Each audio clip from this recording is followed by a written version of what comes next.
Je suis champion d'Europe et je vais vous raconter comment.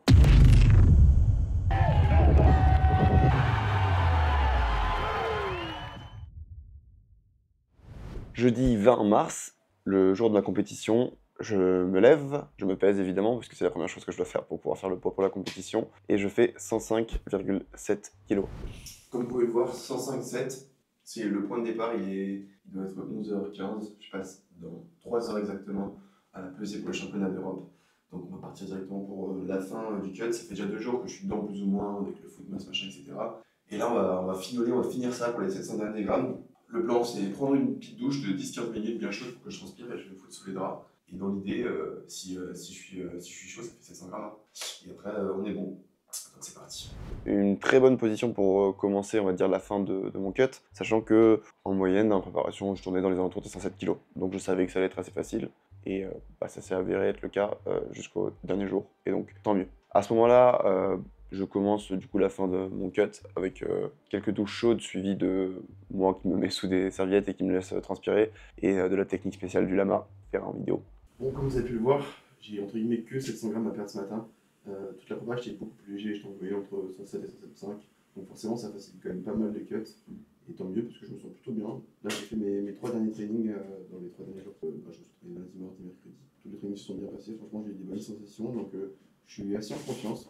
Et après il va falloir voir sur le match lui-même, hein, parce qu'évidemment ça reste une confrontation. Donc ce qui compte c'est d'être en forme, mais de voir aussi à quel point les autres sont en forme. Donc, il me reste en gros 1h30 pour faire le poids. Je suis assez large pour prendre trop de des risques. Mais je vais pas être trop agressif, le but c'est d'être au poids le plus tard possible, parce que 13h ça fait déjà tôt au final après 14h. Voilà. Ce qui me fait arriver très rapidement au point, on va pas se mentir. Je commence à 10h, je finis à midi environ, peut-être même un petit peu avant. Et à ce moment-là, je suis prêt pour la compétition. Je me prépare, je prends une douche froide pour refroidir. Je vérifie mon poids sur la balance officielle. Et à 13h, j'embarque dans la navette pour la compétition. À ce moment-là, dans ma tête, je pense au match. Même si évidemment, on l'avait déjà prévu à l'avance, on avait établi certaines stratégies, et je repense à tout ça et j'essaye d'imaginer et de me dire, voilà, est-ce que c'est vraiment le meilleur truc, m'assurer que ça va se passer comme ça, vraiment prévoir toutes les possibilités dans ma tête pour savoir ce que je dois faire et comment je dois le faire s'il arrive quelque chose. Donc, ce qu'il faut savoir, c'est que le plan de match qu'on a vu la veille était de faire 3,30 au squat, 2,15 au bench, et moi j'avais dit au coach que je pouvais tirer avec une grande certitude jusqu'à 380 en soulevé de terre, et plus si besoin, mais il fallait me demander pour voir si ça valait, entre guillemets, enfin si le jeu en valait la chandelle. Et j'étais persuadé que la victoire allait jouer environ dans les 920 kg. Du coup j'avais prévu ce match-là, moi de mon côté, par rapport à ça. Donc voilà, un peu à quoi je repense sur ce trajet. Une fois arrivé là-bas, je patiente 15 minutes et puis je vais directement me peser. Je valide mon poids à 104,56 kg, qui est du coup très bien puisque je suis en moins de 105, avec un petit peu de marge.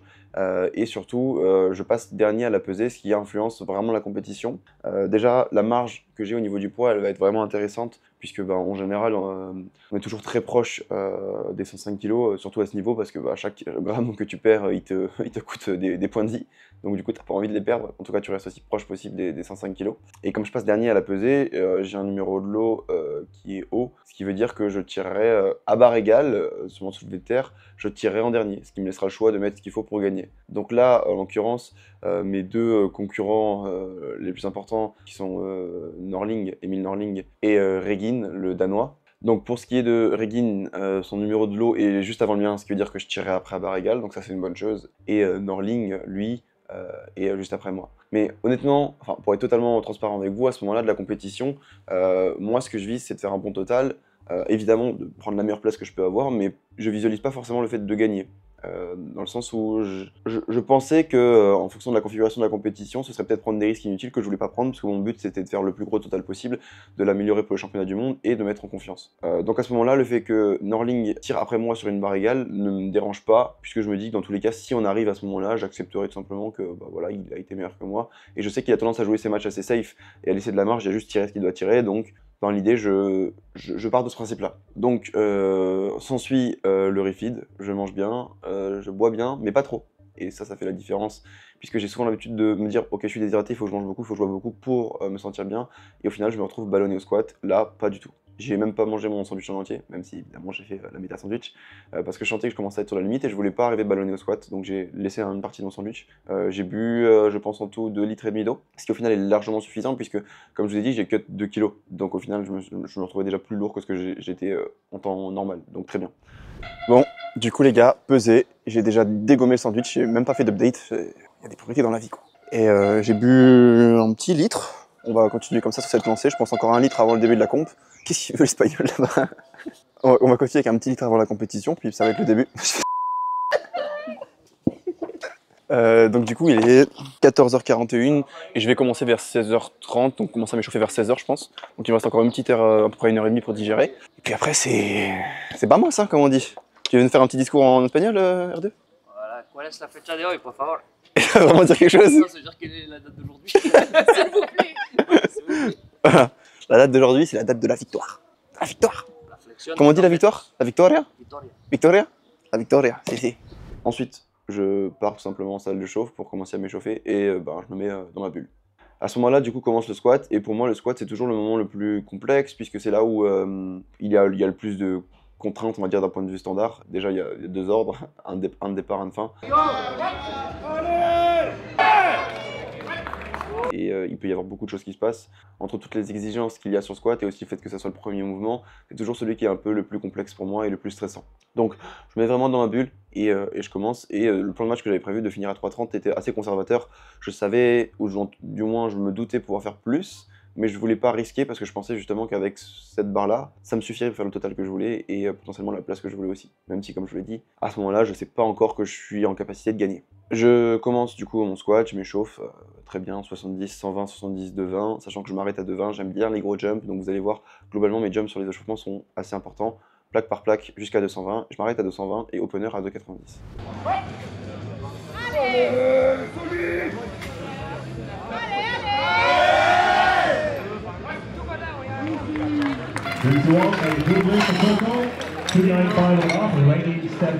Je passe à 2,90, tout se passe très bien et j'ouvre quasiment dans les premiers. Mais pourquoi? Et je pense que c'est ça aussi qui a fait que du coup le match est bien passé pour moi. J'ai l'habitude des prime time, j'ai l'habitude des plateaux de 8 minutes. Je sais que c'est rapide, je sais que c'est compliqué de faire plusieurs grosses barres avec si peu de repos. Et donc du coup j'anticipe et je prévois de faire des gros jumps et du coup de pas finir trop gros sur les troisièmes pour pas prendre le risque de la louper et de pas perdre trop de kilos.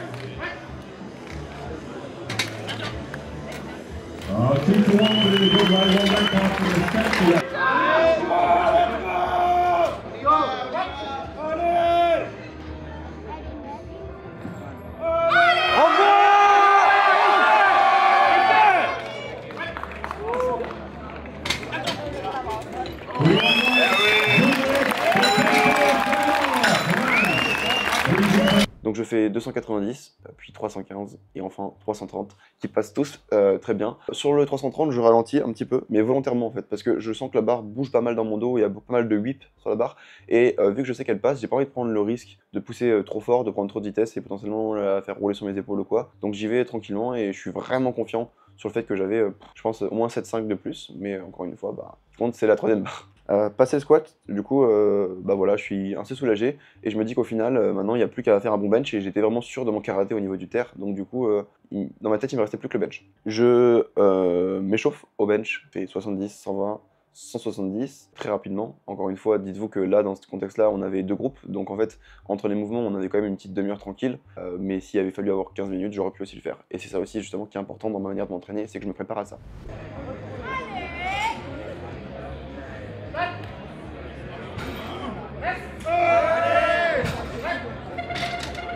Donc j'arrive sur le plateau, opener à 200, qui passe très bien mais pas incroyable non plus, et en fait j'étais très calme, je me suis pas hype du tout, tout comme au squat d'ailleurs, je me suis très peu hype par rapport à ce que j'ai l'habitude de faire, parce qu'encore une fois j'étais assez sûr de ma capacité, je me sentais bien, donc j'en voyais pas la nécessité, sachant que mon niveau d'activation entre guillemets basal sur la compétition était déjà très haut.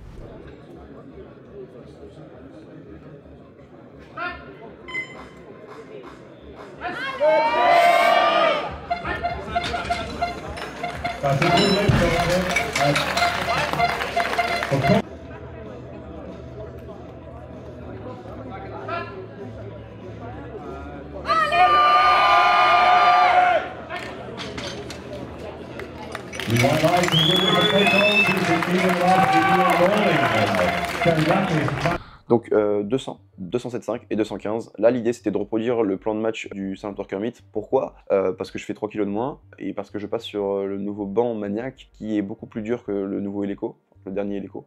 Et par conséquent, c'est compliqué d'être aussi fort dessus. Et je voulais pas prendre de risque de ce côté-là parce que je savais que je pouvais vite me prendre une clim et pas me rendre compte de la difficulté qui allait arriver parce que le banc est dur et qu'il a tendance à compromettre un petit peu les positions d'épaule, etc. Donc je prends pas de risque et je m'arrête à 2,15.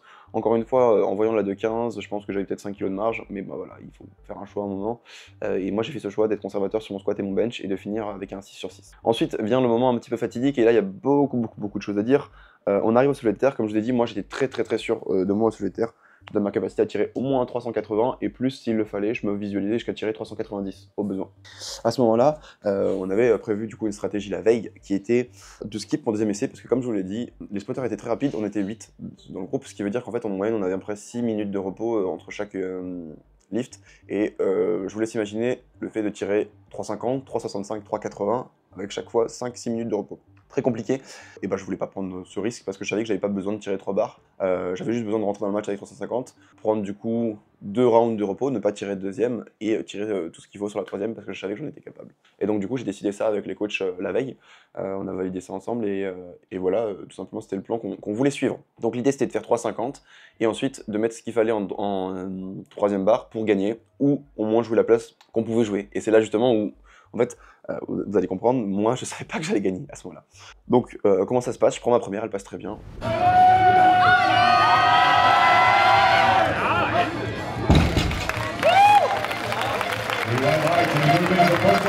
Je suis toujours confiant sur le 380, que je peux tirer même plus, mais voilà, moi ce que je demande au coach à ce moment-là, c'est je leur dis, ce qu'il faut savoir c'est que c'est le staff équipe de France, donc c'est ceux qui s'occupent de gérer le match le jour J. Je leur demande de me dire juste, en gros, ce qu'ils me mettent en termes de barre pour la troisième et à quoi ça correspond en termes de place. Donc en gros, ce que je tire et pourquoi je le tire. Parce que j'ai besoin de savoir ça, c'est quelque chose qui me galvanise beaucoup dans mon match, donc du coup je demande. Donc du coup je vois le deuxième round qui passe, ça m'intéresse pas, moi je me repose, je me mets dans mon coin, je me prépare. Je sais que j'aurai à peu près 10-12 minutes de repos, donc du coup j'en profite. Je vois le troisième round qui passe, et comme du coup je vais devoir tirer en dernier pour gagner, bah, en fait je vois tous les concurrents qui passent, et à ce moment-là je vois Norling qui passe, qui réussit sa barre, et en fait au moment où elle est réussie, je me dis ok bon bah voilà, en gros je fais le calcul dans ma tête, plus léger que toi, si tu veux gagner tu dois tirer 82. Et en fait je pars de l'affichage parce que derrière on voit sur les télés ce qui se passe, et je me dis ok, est-ce que je prends le risque de tirer 82? Et à ce moment-là, je me dis, bon, encore une fois, comme je vous l'ai dit au début, moi, mon plan pour la compétition, c'est de faire un beau total. Et donc, du coup, même si j'étais en capacité de gagner, à ce moment-là, je me suis dit, je ne prendrais pas forcément le risque parce que je veux faire un beau total et assurer une place, que ce soit pour l'équipe de France ou pour moi aussi. Donc, du coup, je réfléchis pendant une demi-seconde et je me dis, franchement, je suis quasiment sûr de pouvoir tirer 82, mais est-ce que je vais prendre le risque? Je sais pas. Et du coup, au final, je laisse je me remets sur les coachs et je les laisse faire. Et je me dis, bon, bah voilà, dans tous les cas, on verra ce qui se passe. Donc au même moment, il y a Regin qui passe juste après, qui met 360, enfin qui joue avec moi, donc il met 375, on se colle à 375 parce que du coup si je tire et que je suis plus léger, je gagne. Puis il met 80, donc on se cale à 80. Et là, tout ça, c'est en quelques minutes, hein. Il y a des changements de barre dans tous les sens. Tout le monde est en mode, qu'est-ce qui se passe? On se cale à 80. Au moment où on se cale à 80, justement, c'est là où Norling passe.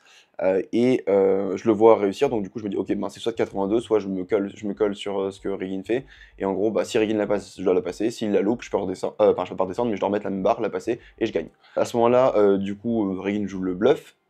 On suit, parce que j'étais sûr de pouvoir le tirer, et je voulais pas non plus perdre des places juste pour les perdre. Et lui, du coup, voit qu'on suit et décide de redescendre et prendre 3,75, qui est une barre qu'il considérait du coup pouvoir passer, parce qu'il se voyait probablement pas faire plus, en espérant qu'en gros ça me pousse à l'erreur. Il tire ce 3,75 qu'il loupe au niveau du grip. Et en fait, à ce moment-là, du coup, je me dis, bon, bah, ok, j'ai juste à tirer 3,75, parce que du coup, je peux plus redescendre, et si je tire 3,75, ça me met deuxième, et du coup, bah voilà, ça me fait un total de 920. Et du coup, à ce moment-là, en fait, je me rends pas compte que justement, la barre d'Emile Norling a été overrule. Oh, the jury is overruled, the jury is overruled. No lift. Donc en fait, il y a eu 2 blanches, une rouge, et elle a été overrule par le jury, et donc du coup, elle n'a pas été validée au final. Et donc, moi, au final, on met 3,80, je pensais que c'était à moi, je pars, je reviens, parce que Cyril me dit non, c'est pas à toi, et Reginski passe, on redescend. Fighting for a potential win is Clément. 380 on the bar.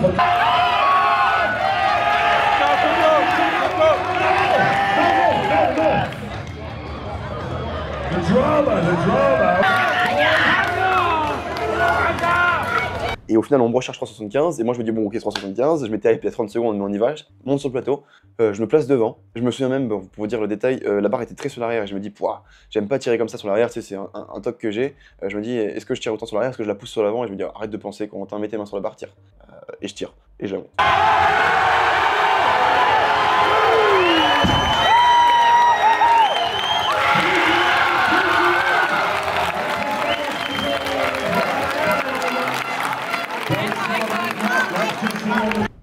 Et voilà, à ce moment-là, du coup, je valide 920 de total, et pour moi, la deuxième place. Donc je sors du plateau content, parce que ça reste un PR de 25 kg au total, et j'étais juste content d'avoir fait une bonne compétition. J'arrache l'épaule de Thierry, merci Thierry. Et ensuite, je vais en chauffe, et je m'assois, et voilà, je me dis, bon, bah, je vais mettre mon jog, et puis on va aller sur la remise des prix, quoi. Et là, je vois tout le monde qui vient me voir en me disant, congrats, congrats, donc bravo, enfin voilà, belle compétition. Je me dis, mais pourquoi tout le monde me dit ça? Et après, je me dis, en soi, oui, c'est vrai que voilà, il y a eu comme un beau match, je finis deuxième, c'est une belle compétition. Et juste après, il y a quelqu'un de SBD qui vient me voir et qui me dit, bah écoute, on est en train de faire un montage sur ta victoire, on fera un post partagé ce soir, voilà, n'hésite pas à l'accepter si tu veux. Et là, je le regarde et je dis, mais ma victoire. Et en fait, sur le coup de touche, je comprends pas trop et je passe à autre chose et je fais, ok, d'accord, je me suis peut-être qu'il s'est trompé, quoi. Ou peut-être qu'il parlait du terre. Et là, Thierry, qui était témoin de l'heure du coup du jour, me dit, bravo hein, pour ton match, pour la deuxième place. Ce qu'il faut savoir, c'est que c'est un malicieux, Thierry. Il aime bien faire des blagues comme ça. Et du coup, je comprends pas, et je continue de me changer. Et il me fait bravo hein, pour ton match pour la deuxième place. Et je comprends toujours pas. Je dis, mais qu'est-ce qu'il me veut? Et il me l'a refait 3-4 fois comme ça. Et je dis, mais qu'est-ce qu'il me raconte? Et il me fait, bah t'as gagné. Je fais, mais non. Et en fait, à ce moment-là, je réalise que j'avais gagné, je savais pas du tout. Et du coup, c'était super drôle parce qu'il s'est foutu de ma gueule. Au lieu de me le dire, il s'est foutu de ma gueule pendant 5 minutes. Et du coup, tout dans ma tête se place et je me dis, ok, je comprends. En fait, Norling a été overrule, je tire pour la victoire, d'où le fait que je suis content, d'où le fait que tout le monde me félicite. Et au final, bah, j'ai gagné. Et ce qui est fou, en fait, c'est que, en fait, il y a tout le contexte de. Bon, déjà, ça fait un moment que j'avais pas augmenté mon PR total. Norling, ça fait 5 fois d'affilée qu'il gagne les championnats d'Europe, même contre Anatoly, etc., les meilleurs mondiaux. Donc cette année, je le bats pour la 5e fois consécutive où il gagnait avant. Il y avait beaucoup de niveaux, parce que bah, il y a aussi Regin, du coup, qui arrive des juniors, qui bah, est un gros prospect et qui, du coup, qui joue beaucoup dans la balance. Moi, qui arrive avec beaucoup de changements au niveau de ma compétition, de mon entraînement. Enfin, je veux dire, je joue le match totalement différemment, donc au sein même du match, mais dans mon entraînement, tout est différent. Ma prépa n'a rien à voir, et d'ailleurs, je pourrais vous en parler si vous voulez. Et donc, en fait, à ce moment-là, je me dis, enfin. Enfin, ça fait 4 ans que je fais, que, entre guillemets, j'ai fait 4 ou 5 fois 895 au total, que j'ai pas réussi à m'améliorer parce qu'à chaque fois il y avait des contextes, que je cherchais des barres précises, machin, etc. Et en fait, je me suis dit, je commence à avoir une malédiction. Et c'est vraiment ça que je me dis, en fait, je me dis, quand je passe 350 au terre, en fait, je suis à 895 au total. Et à ce moment-là, en mettant 375, je me dis, bah, en fait, si je loupe, je reste à 895 alors que je sais que je vois beaucoup plus. Et il y avait toute cette pression-là, et je me dis, de toute façon, je sais que je vais la réussir, donc il n'y a pas de problème, je tire dessus. Et chose faite, du coup, mais il y avait vraiment tout un contexte. Et en fait, à ce moment-là, je me dis, bah, en fait, j'ai gagné mon premier titre en Open. Premier titre en Open, du coup j'ai 25 ans, ça fait, c'est ma deuxième saison en Open, même si ça fait 4 ans que je tire en Open en étant en junior. Mais je gagne enfin mon premier titre en Open avec un joli total. Et en fait c'est un tout parce que ça me fait 113,8 d'indice, ce qui me met premier français avec pas mal d'avance, donc plus grosse perf française de tous les temps. C'est un tout quoi, c'est juste le fait d'avoir enfin accompli toutes ces années de travail. Pour ceux qui me suivent, vous voyez ce que je fais, vous voyez pour mes proches et pour même les autres, vous voyez tous les moyens que je me donne, je vis pour ce sport. Et ben en fait, pour moi, c'était un peu la concrétisation de tout ce travail. Et c'est vraiment ce que je me répète tout le temps. Je me dis, gros, t'as pas fait tout ça pour t'arrêter là, pour en arriver là et pas faire ce que tu dois faire. Et c'est vraiment un peu comme ça que je visualisais le match. Et c'est un peu comme ça que je visualise ce post-match aussi, parce que même si c'est une victoire, je sais que les gens ont tendance à se focaliser beaucoup sur le résultat. Moi, pas tant que ça. Ce qui m'importe, c'est d'avoir fait, en dehors de la place, d'avoir fait un bon match, de savoir que j'ai encore de la marge, et du coup, de préparer les championnats du monde qui arrivent très vite, parce que je suis déterminé à faire mieux encore à ce moment-là. Et peut-être, si possible, d'aller chercher la même place, ce qui serait incroyable, de faire la doublette sur la première année où tout se passe bien dans mes championnats du monde et où j'ai plus de pépins, ou en tout cas où je pense avoir trouvé une bonne recette, que ce soit pour l'entraînement, pour le cut et pour la compétition elle-même. Donc voilà, comme je vous l'ai dit, je suis champion d'Europe. Après avoir fait champion du monde en sub-junior, toute catégorie d'ailleurs, champion du monde toute catégorie en junior, j'ai enfin mon premier titre en Open, champion d'Europe. Et donc du coup, vous savez, il en manque plus qu'un quoi. Il en manque plus qu'un pour avoir entre guillemets tout eu. Deux ou peut-être. Si un jour j'arrive à faire champion du monde, toute catégorie, évidemment c'est aussi un but dans ma carrière, j'aurai entre guillemets tout eu. Et voilà. En réalité, cette compétition, c'est ça pour moi, c'est un pas en avant, une belle victoire, mais j'attends la suite. Ça me donne de l'eau à la bouche et j'attends de voir ce dont je vais être capable par la suite, parce que je sais que je vais faire beaucoup mieux, beaucoup plus. Et au final, c'est ça qui me galvanise plus qu'autre chose, parce que je sais que voilà, il y a une suite. à tout ça. Et j'espère du coup que vous suivrez la suite avec moi. J'espère que aussi vous avez kiffé un peu cette vidéo-là. Pour le coup, je parle vraiment à nu, entre guillemets, je décris toute la compétition, ce que je ressens, etc. Chose que je fais pas souvent parce que je suis pas bon à ça. Mais là, j'ai essayé de le faire et j'avais envie de le faire en réalité. Donc j'espère que vous avez aimé ce petit format un peu documentaire, que vous avez aimé ma victoire. Merci à tous ceux qui me soutiennent, j'en suis rendu compte. Il y avait beaucoup de gens derrière moi et ça fait extrêmement plaisir de voir tout ça. Merci à tous ceux qui m'ont aidé pour la prépa, mes proches, qui m'aident, on va dire, au quotidien. Merci à tous ceux avec qui je m'entraîne. Et comme je l'ai dit, le petit pic de la fin, merci à tous les haters. Comme vous avez vu, le travail paye toujours et on a fini par réussir.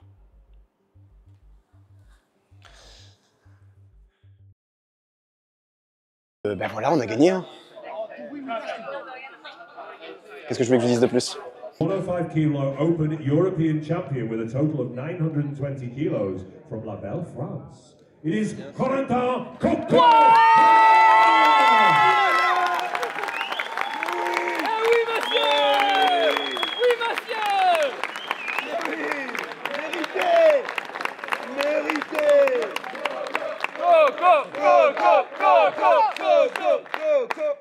Ladies and gentlemen, please be upstanding for the national anthem of France.